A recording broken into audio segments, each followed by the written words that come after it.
Om Swastiastu, selamat pagi anak-anak semuanya. Semoga semua masih dalam keadaan sehat untuk mengikuti pembelajaran ekonomi hari ini.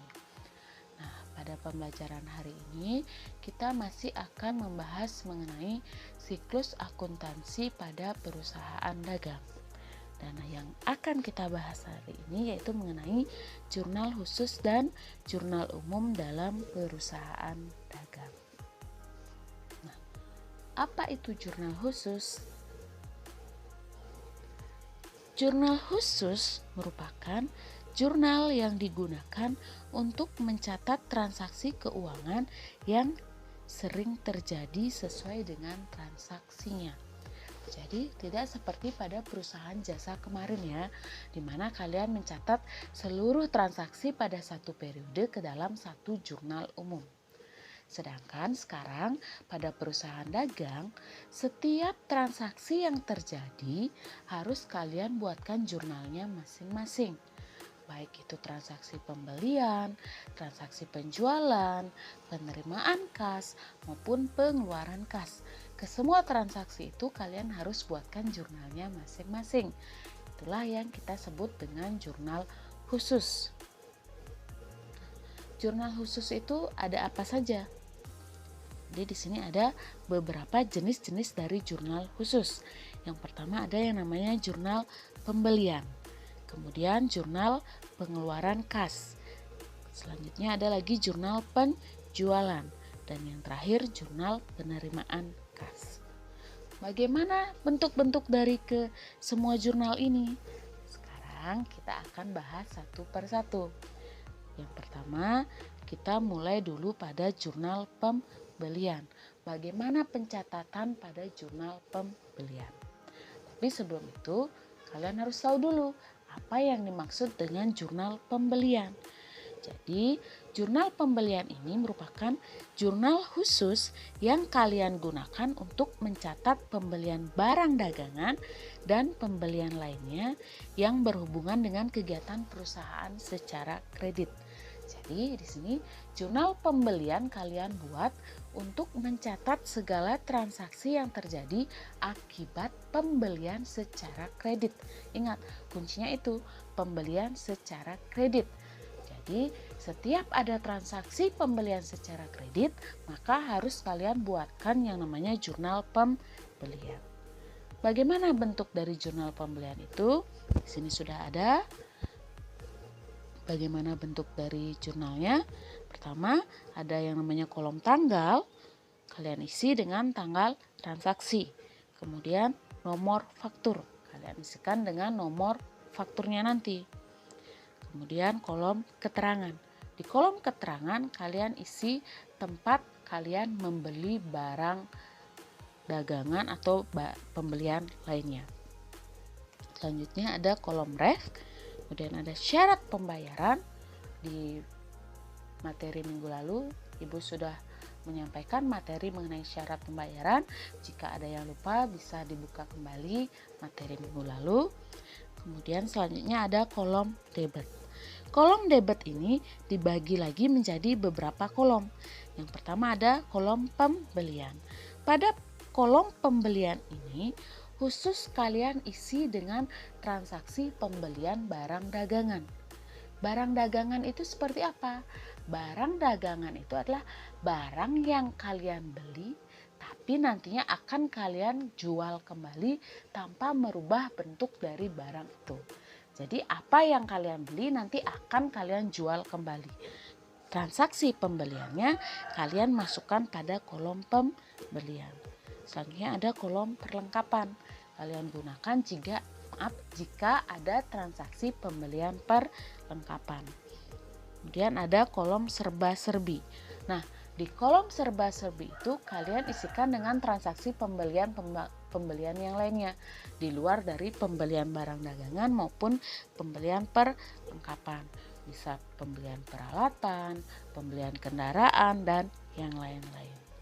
Selanjutnya baru ada yang namanya kolom kredit. Di kolom kredit ini terdapat kolom hutang dagang. Di sini transaksi yang terjadi pada jurnal pembelian adalah transaksi pembelian secara kredit. Maka dari itu akan menimbulkan yang namanya hutang. Pembelian secara kredit akan menambah hutang dagang. Jadi di sini kalian buatkan kolom hutang dagang. Nah, bagaimana pengaplikasian jurnal pembelian ini? Agar kalian lebih paham, kita lanjutkan dengan contoh transaksinya ya. Di sini ada contoh transaksi jurnal pembelian, yaitu selama bulan Januari 2019, toko Pelangi melakukan pembelian secara kredit sebagai berikut. Yang pertama, pada tanggal 7 Januari 2019, dibeli barang dagangan dari CV Sintesa Jakarta secara kredit sebesar Rp10.325.000 dengan syarat 2/10 N/30 dengan nomor faktur 145. Nah, bagaimana bentuk jurnal pembeliannya? Sebelum kalian melanjutkan membuat jurnal pembelian, kalian harus ingat, yang namanya membuat jurnal harus diawali dengan membuat judul dari jurnal itu. Dimana yang pertama kalian isikan dengan nama usahanya. Kemudian kalian isi dengan nama jenis jurnalnya.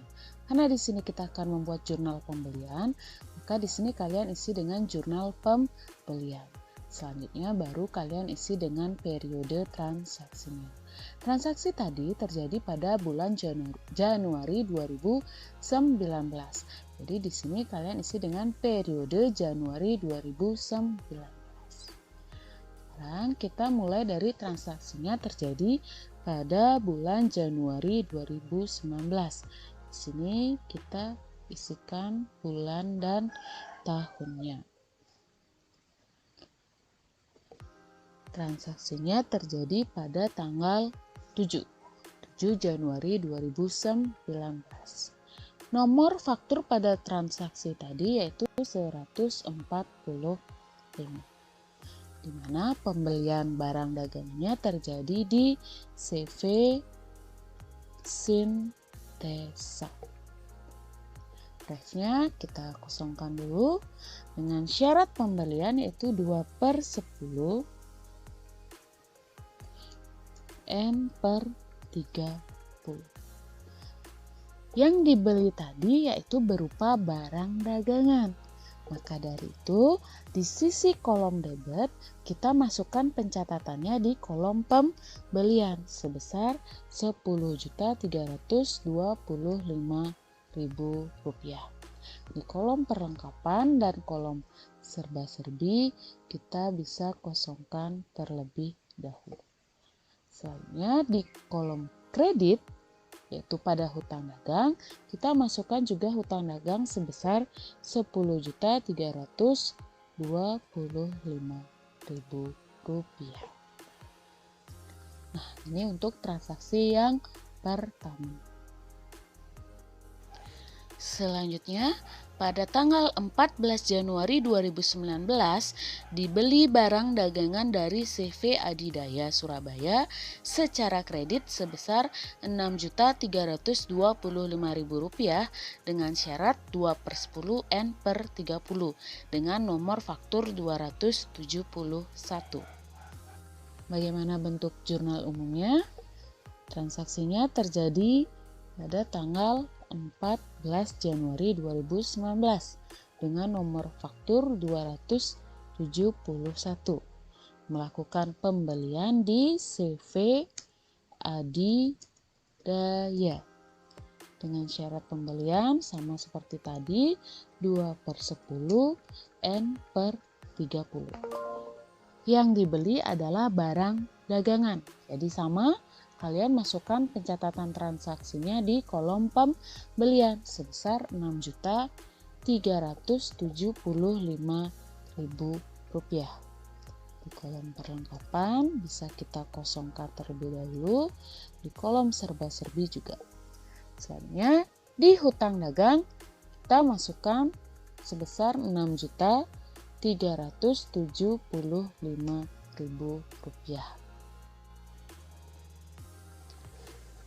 Kemudian pada tanggal 16 Januari 2019 dibeli barang dagangan dari CV Limas, Jakarta secara kredit sebesar Rp3.800.000 dengan syarat 2/10 N/30 dengan nomor faktur 741. Untuk jurnal pembeliannya, yaitu transaksinya terjadi tanggal 16 dengan nomor faktur 741, melakukan pembelian di CV Limas dengan syarat pembelian 2/10 N/30. Kemudian yang dibeli masih berupa barang dagangan, jadi kita masukkan kembali di kolom pembelian sebesar Rp3.800.000.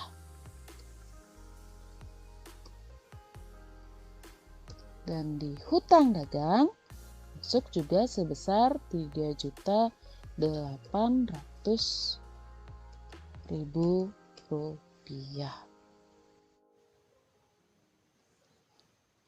Selanjutnya, tanggal 17 Januari 2019, dibeli peralatan dari UD Laras Cilegon secara kredit sebesar Rp15.750.000 dengan syarat 2/10 N/30 dengan nomor faktur 312.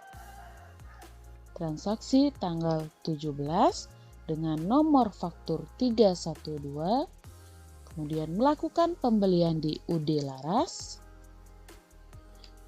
dengan syarat pembayaran 2/10 N/30. Kemudian di sini yang dibeli yaitu berupa peralatan. Jadi pada kolom pembelian kalian kosongkan, pada kolom perlengkapan juga kalian kosongkan, kalian masukkan di kolom serba-serbi. Dengan kalian masukkan nama akunnya berupa peralatan dengan nomor ref dari peralatan adalah 121. Pembelian peralatannya sebesar Rp15.750.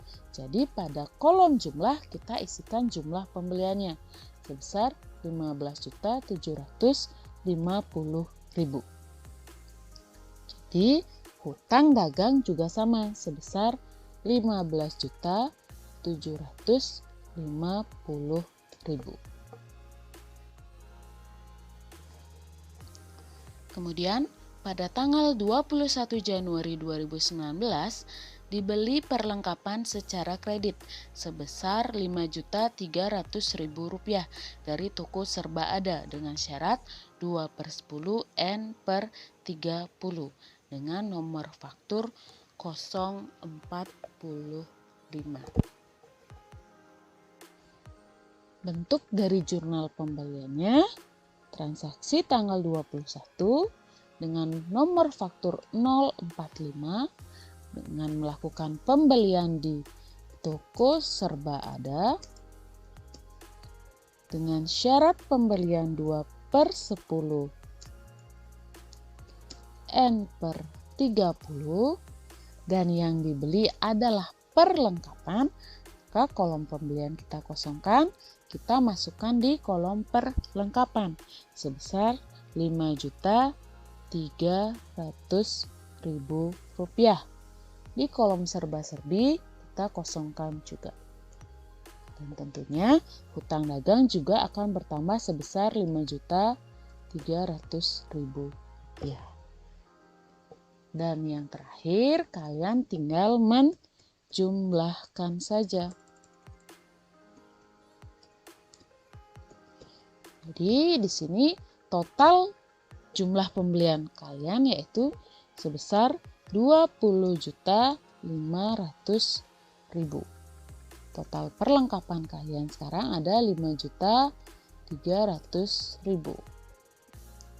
Kemudian total dari serba-serbi sebesar Rp15.750.000. Rp50.000 dan total hutang dagang kalian sebesar Rp41.550.000. Nah, di sini tetap harus ada keseimbangan antara sisi debit dengan sisi kredit. Di sini jika kalian jumlahkan semua yang ada di debit, hasilnya akan sama dengan jumlah yang di kredit. Jumlah pembelian kalian ditambah dengan jumlah perlengkapan dan kalian tambahkan dengan jumlah serba-serbi, hasilnya akan sama dengan jumlah hutang dagang kalian. Nah, itu tadi materi pembahasan mengenai jurnal pembelian. Untuk selanjutnya, jurnal pengeluaran kas, jurnal penjualan, dan jurnal penerimaan kas akan kita bahas di pertemuan selanjutnya. Untuk pertemuan hari ini, kita sudahi dulu sampai di sini. Semoga kalian semua bisa memahami materi yang Ibu berikan pada hari ini. Ibu tutup dengan Parama Santi. Om Santi Santi Santi.